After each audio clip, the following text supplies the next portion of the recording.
বাগদেবী সরস্বতী হলেন জ্ঞান, বিদ্যা, শিল্পকলা, সঙ্গীত এবং বাকশক্তির দেবী, যিনি হিন্দু ধর্ম ও অন্যান্য ধর্মে পূজিত হন।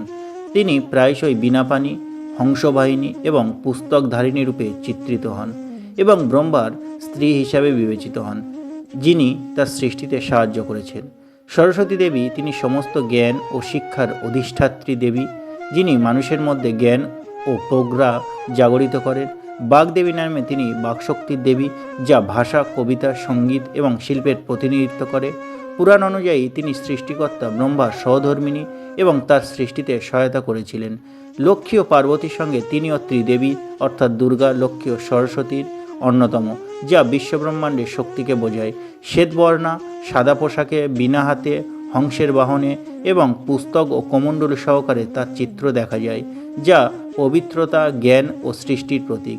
তিনি শুধু হিন্দু ধর্মেই নন, জৈন ও বৌদ্ধ ধর্মেও পূজিত।